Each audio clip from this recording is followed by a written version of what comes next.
Assalamualaikum warahmatullahi wabarakatuh. Perkenalkan, nama saya Randy Aprilianda Sandika Putra Pratama. Dan perkenalkan, nama saya adalah Muhammad Irfan Maulana.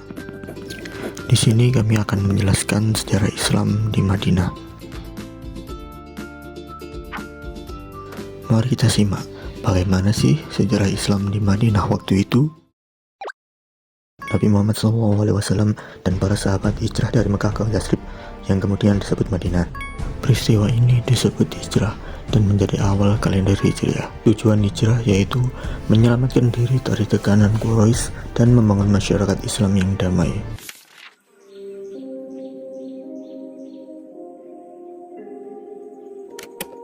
Nabi disambut oleh dua suku besar, Aus dan Khazraj, yang menjadi kaum Ansor, bersatu dengan kaum Muhajirin pendatang dari Mekah untuk membentuk komunitas Islam.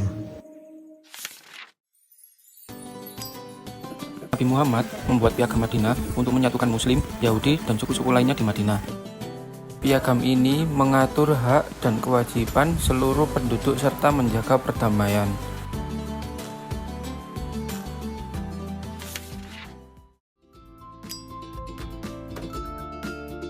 Masjid Nabawi dibangun sebagai pusat ibadah, pemerintahan, dan pembelajaran.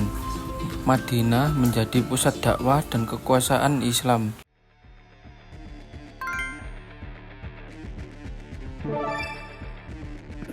Dari Madinah, umat Islam menghadapi berbagai ancaman dari Mekah. Yang pertama, Perang Badar 624 Masehi, kemenangan besar umat Islam. Yang kedua, Perang Uhud 625 Masehi, umat Islam mengalami kekalahan. Yang ketiga, Perang Khandaq 627 Masehi, Madinah berhasil bertahan dari serangan besar Quraisy.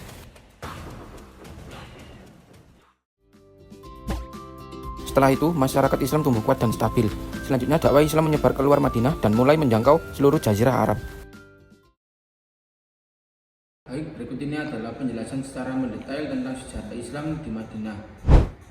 Latar belakang hijrah ke Madinah. Sebelum hijrah, Nabi Muhammad SAW berdakwah di Mekah selama 13 tahun. Namun penolakan dan penindasan dari kaum Quraisy membuat dakwah Islam sulit berkembang.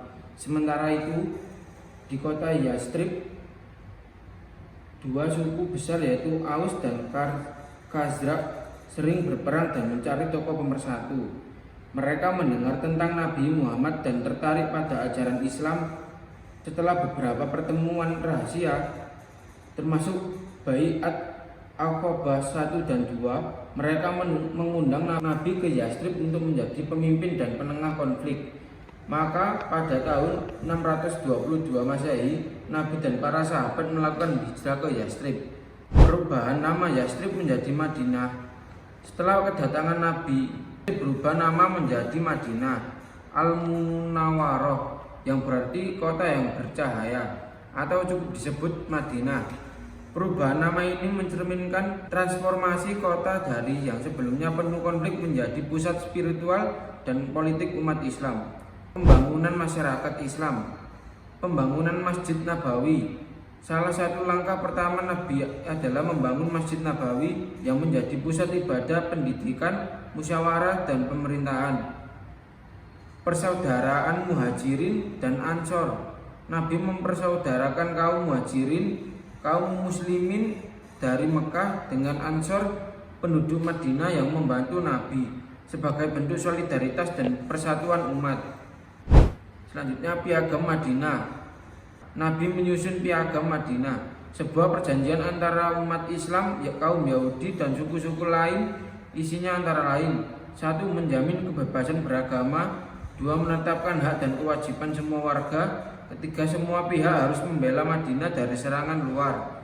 Nabi Muhammad diakui sebagai pemimpin politik dan spiritual.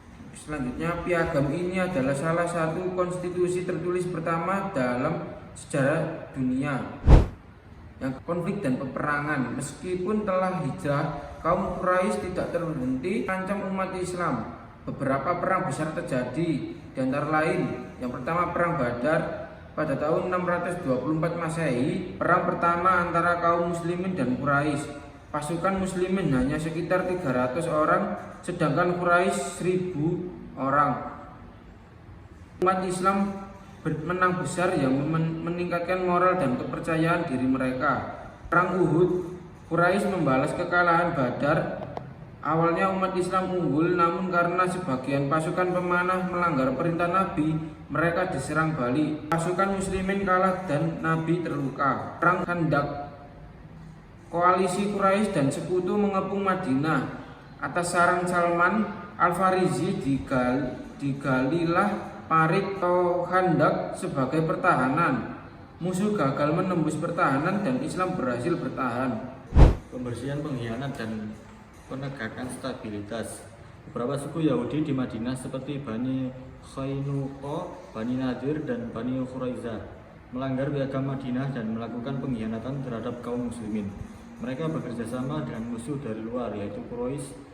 Setelah proses hukum dan mediasi, mereka diusir dari Madinah atau dijatuhi hukuman sesuai kesepakatan dan hukum adat saat itu. Dakwah Islam meluas. Dari Madinah, Nabi mulai mengirim surat kepada para raja dan pemimpin wilayah lain seperti Kaisar Romawi Timur, Heraklius, Raja Persia, Kisra, Raja Mesir, Mukaukis, dan lainnya. Beberapa pemimpin menanggapi secara positif, ada pula yang menolak. Tetapi secara keseluruhan, dakwah Islam mulai menyebar secara internasional. Fatu Mekah, pembebasan Mekah, 630 Masehi. Setelah Quraisy melanggar perjanjian Hudaibiyah, Nabi memimpin pasukan sekitar 10.000 orang menuju Mekah. Kota Mekah ditaklukkan tanpa pertumpahan darah, dan Nabi memberikan pengampunan kepada banyak musuh lamanya. Ini menjadi puncak kekuasaan Islam di Jazirah Arab. Wafatnya Nabi dan warisan Madinah. Nabi wafat pada tahun 632 Masehi atau 11 Hijriah dan dimakamkan di kamar Aisyah yang berada di dalam area Masjid Nabawi. Madinah kemudian menjadi pusat pemerintahan Islam di masa Khulafaur Rasyidin, yaitu Abu Bakar As-Siddiq, Umar bin Khattab, Utsman bin Affan, Ali bin Abi Thalib.